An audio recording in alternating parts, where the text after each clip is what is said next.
State head इस कार्यक्रम में जुड़ चुके हैं। वीरेंद्र जी, स्वागत आपका। मैं आपसे जानना चाहता हूं कि ये हो क्या रहा है आजम खां के साथ। देखिए, आजम खां अपने जीवन के उस कठिन दौर में है जब उनका परिवार पूरा छिन्न भिन्न हो चुका है, उनका राजनीतिक करियर समापन की ओर है और सियासी रूप से कहिए या जो पिछले कर्म थे उससे कहिए, दोनों बातें लागू होती हैं। सरकार कुछ तो बदले की भावना से भी काम करती है और कुछ जो आजम खां के पुराने तौर तरीके रहे, ये दोनों बातें निर्भर करती हैं।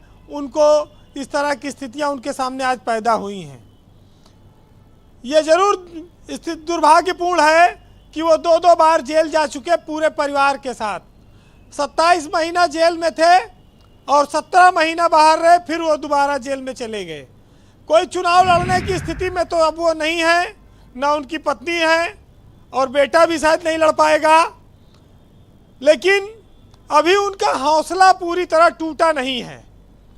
ये जरूर है कि जवाहर विश्वविद्यालय पर बुलडोजर चला, तोड़ा गया और उनके परिवार पर छापे पड़े और जेल हुए, लेकिन अभी कुछ चीज़ों में उनके दम है। जब वो बोलते हैं उनकी तकरीरों में बड़ा दम होता है। जैसे उन्होंने कहा कि फैसला और इंसाफ में बड़ा अंतर होता है। आज जो हुआ है वो फैसला हुआ है।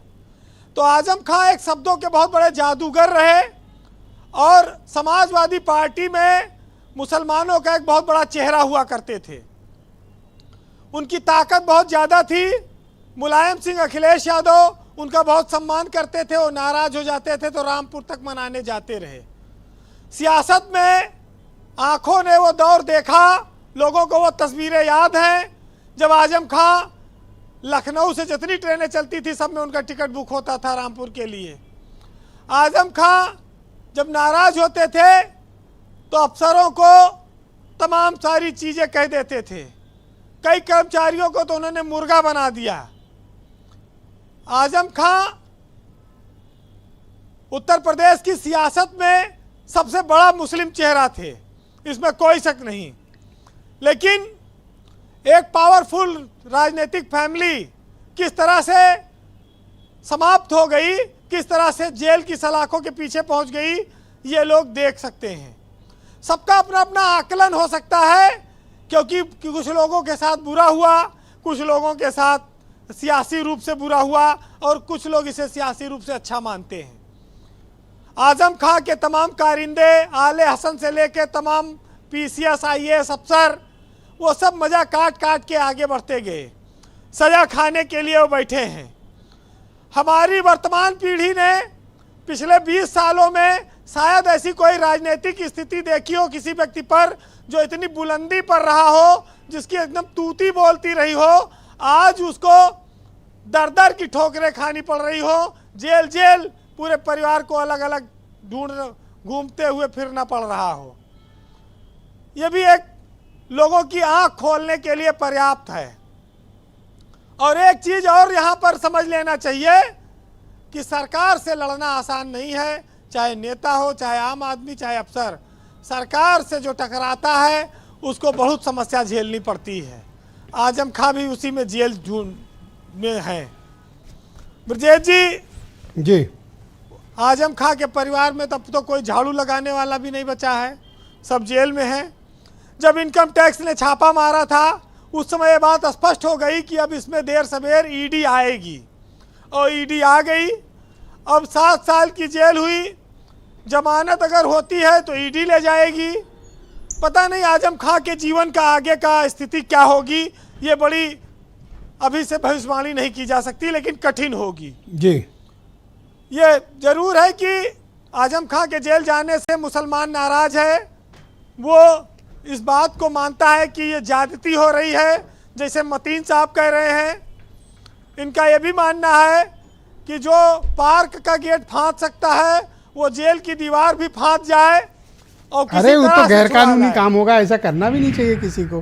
किसी को इससे जेल फांद के थोड़ी चले जाओगे, इट्स इलीगल। ब्रजेश जी, स्वाभाविक है इलीगल है, लेकिन लोगों इनकी भावनाएं हैं शायद मतीन जी की पर ऐसी। मतीन तो अभी तक मतलब उस जिले का ड्योढ़ी भी नहीं गए जहाँ पर वो बंद है, और कह रहे हैं दूसरा कोई गेट फांद जाए। देखिए, आज का वो दौर है जिसके ऊपर गुजरती है वो अकेला हो जाता है, वही जानता है। जी।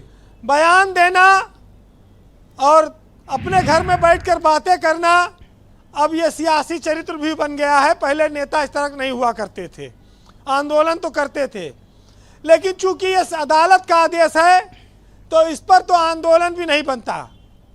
ये जरूर है कि कोर्ट से उनको छुड़वाने की कोशिश लोग करें जितनी जल्दी हो, यही उनकी मदद हो सकती है। अच्छा, ओम प्रकाश राजभर ने एक स्टेटमेंट दिया, हालांकि वो सरकार का पार्ट नहीं है, लेकिन उन्होंने कहा कि सुरक्षा के दृष्टि से आजम खां को जेल बदली गई है उनकी। वो बयान दे रहे हैं राजभर, जो खुद इस उम्मीद में है कि आम पका हुआ है, पेड़ से कब गिरे तो हम लपक ले ये का खाएं, वो सरकार की ओर से बयान दे रहे हैं। हाँ। लेकिन एक चीज ये देखिए कि आजम खां पर योगी सरकार ने जितनी कार्रवाई की उतने वो हिंदू वोट मजबूत करती जा रही है। मुसलमान भले नाराज हो, लेकिन हिंदू वोट भाजपा और योगी सरकार ने मजबूत किया है इस कार्रवाई से। ये आजम खां पर कार्रवाई का एक लाभ भी भाजपा को मिल रहा है जी। और इसी वजह से समीर सिंह ने ये बात बोली है। बहरहाल सुनिएगा कि इस देश में हर दौर में जुल्म और सितम हुए हैं, हर दौर में सरकारों ने अपने हिसाब से निर्णय किए हैं और हर दौर में कोई ना कोई नाम रहा है। ये देश कभी अछूता नहीं रहा, ये प्रदेश ऐसे नामों से। तो सुनिएगा कि लहरें समंदर में उठे या मन में एक मुकम्मल साहिल ढूंढती हैं, और इंतहा हो जाए जब जुल्म की कायनात एक नाजिल ढूंढती है, और मंजिलें होती नहीं जरा मुश्किल, वो तो इंसान बस काबिल ढूंढती हैं, और सियासत यूं ही नहीं ढाती जुल्म, पहले वो आवाम जाहिल ढूंढती है। तो मतीन खान को क्या सजेस्ट करोगे कि इन्हें जाना चाहिए या क्या करना चाहिए?